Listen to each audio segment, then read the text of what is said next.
Hello friends, welcome to passion for stocks.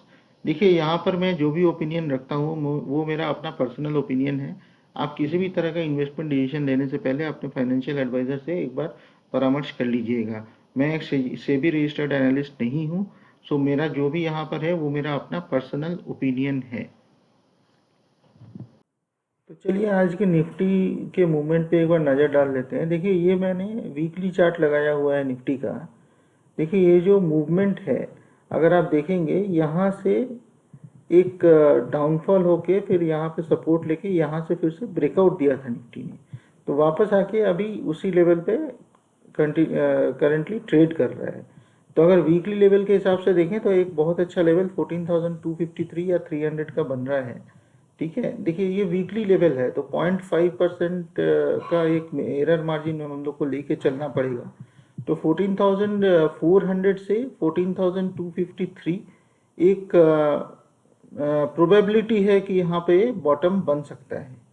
ठीक है, अभी चलिए इसको थोड़ा सा और इलेबोरेटली हम लोग देख लेते हैं डेली लेवल्स पे। तो डेली लेवल्स पे देखिए एक लोअर लो का एक फॉर्मेशन यहाँ पे बनते जा रहा है। ठीक है, तो लोअर लो का फॉर्मेशन भी ये इंडिकेट करता है। ये देखिए एक फर्स्ट लो, सेकंड लो, थर्ड लो, फोर्थ लो। ठीक है, तो एक लोअर लो का फॉर्मेशन एक ऐसे बनते जा रहा है, तो वो भी ये इंडिकेट करता है कि आगे चल के एक छोटा सा गिरावट आ सकता है। लेकिन एक बहुत इंटरेस्टिंग सा चीज़ इधर में नज़र आ रहा है मेरे को। देखिए यहाँ पर एक डोजी टाइप ऑफ पैटर्न बना था ये फ्राइडे के दिन पे। ठीक है, उसके बाद आज जो बना है, आज नीचे से काफ़ी अच्छा ऊपर की तरफ में अपूव आया है। ठीक है, तो कल का मूवमेंट कुछ बता नहीं सकते, डिसिसिव नहीं होगा कल का मूवमेंट।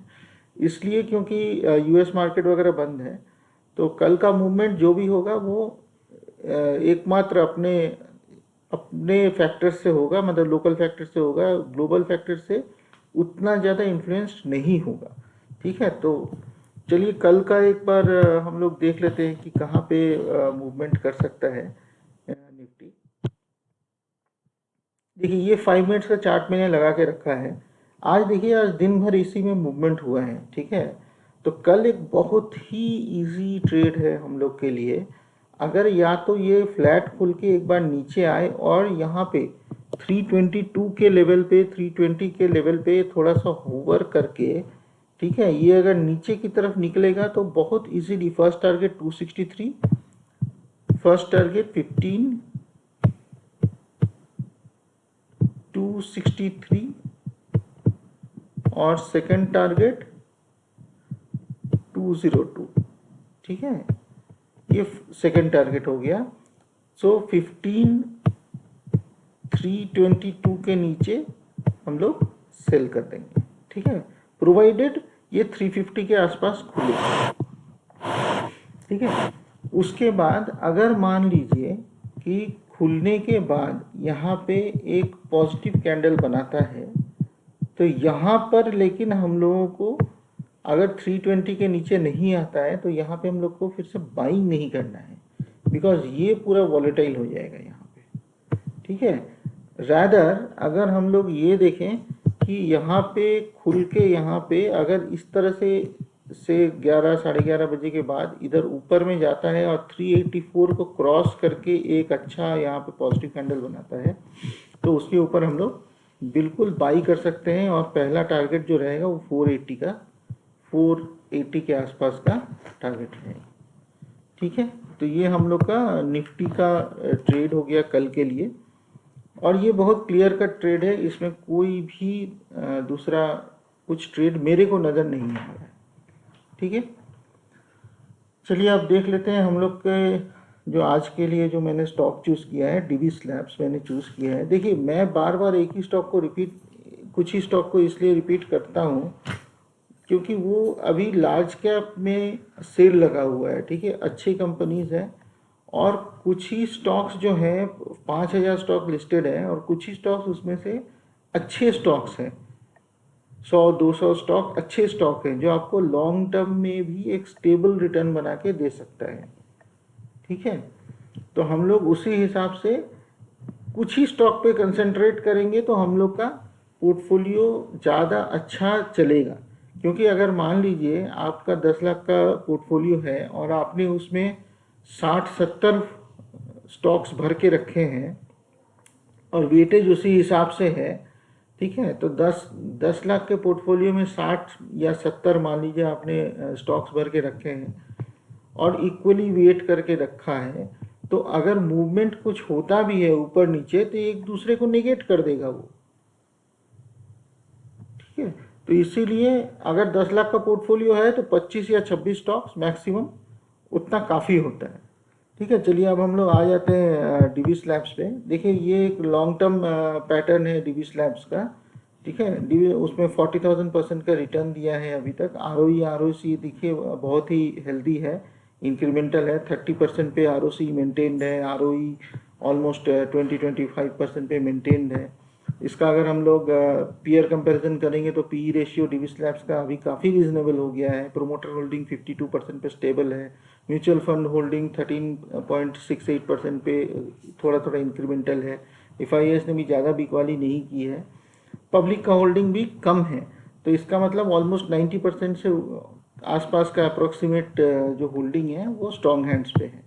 तो अगर हम लोग रेवेन्यू देखेंगे तो अच्छा खासा इंक्रीमेंटल रेवेन्यू है, लार्ज कैप कंपनी है ये, तो ये सब एक्सपेक्टेड पैटर्न रहता है लार्ज कैप कंपनी का। अगर हम लोग देखेंगे कि तो 4 साल में इसका EPS डबल से भी ज़्यादा हो गया है, तो उसी हिसाब से इसका ग्रोथ भी रहेगा, शेयर प्राइस में भी रिफ्लेक्ट करेगा। अब हम लोग देखते हैं कि ले कहाँ पे। देखिए ये फिलहाल यहाँ पे कॉन्सोलिडेट कर रहा है काफ़ी दिनों से। 3341 का एक लेवल था, बहुत अच्छा लेवल था, वो कभी आया नहीं। ये लेवल मैंने एक्सपेक्ट किया था कि आ जाए तो ये बहुत अच्छा बाइंग पॉइंट होता है, बट वो कभी आया नहीं। बट यहाँ पे बहुत अच्छा ये कॉन्सोलिडेट कर रहा है, तो फिलहाल यहाँ पे आप धीरे धीरे एक्यूमुलेट करना शुरू कर सकते हैं, ठीक है। तो मान लीजिए यहाँ पर आप धीरे धीरे लीजिए और इस रेंज पे अगर होवर कर रहा है तो धीरे धीरे इस रेंज पे हल्का हल्का 10-10% करके अपना पोर्टफोलियो का रखिए। उसके बाद मतलब पोर्टफोलियो का नहीं, सॉरी, स्टिपुलेटेड अमाउंट का 10-10% करके यहाँ पे अलॉट कीजिए।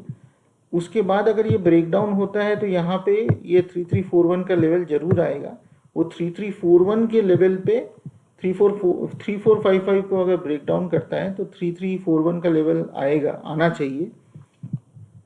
तो इस लेवल पे मैक्सिमम 30-35% लगाने का कोशिश कीजिए। और उसके बाद अगर ये बाउंस होके यहाँ से ये लेवल को काटता है 3632 को, देन यहाँ पे आप अपना बाकी स्टिपुलेटेड अमाउंट लगा सकते हैं। बट वेट मत कीजिए 3341 का, थोड़ा थोड़ा लगाइए यहाँ पे, सो दैट यहाँ पे अगर अचानक निकल गया तो फिर आपको पकड़ में नहीं आएगा। क्योंकि निफ्टी अब काफ़ी अच्छे पोजीशन पे आ गया है, बहुत ज़्यादा डाउनफॉल मेरे को नज़र नहीं आ रहा है निफ्टी में। देखिए ट्रेड स्टॉक मार्केट है, वो जाने को कहीं भी जा सकता है, बट स्टिल एक लिमिट होता है, ठीक है। ये हर दिन 300 पॉइंट गिरते रहेगा तो फिर 45 दिन में निफ्टी ज़ीरो हो जाएगा, तो ऐसा तो हो नहीं सकता है। तो कहीं ना कहीं एक बॉटम बनने का प्रोबेबिलिटी नज़र आ रहा है। तो एनीवेज यहाँ पर आप धीरे धीरे एक्यूमुलेट करना शुरू कीजिए। स्ट्रॉन्ग स्टॉक्स में अभी फिलहाल बने रहिए। सब अच्छे स्टॉक्स में अगर डिस्काउंट पड़ा हुआ है तो कहीं पे एडवेंचर दूसरे जगह करने जाने का ज़रूरत नहीं है, तो इसको एक्यूमुलेट कीजिए। बहुत अच्छा स्टॉक है ये, और एवरी 3 ईयर्स आपको ये डबल होके देता है अभी तक का जो इसका ट्रैक रिकॉर्ड है। So that's all for now friends, thank you for watching this video. अगर आपको मेरा एफर्ट पसंद आया हो तो एक लाइक कर दीजिएगा, शेयर कर दीजिएगा, सब्सक्राइब कर दीजिएगा। Thank you.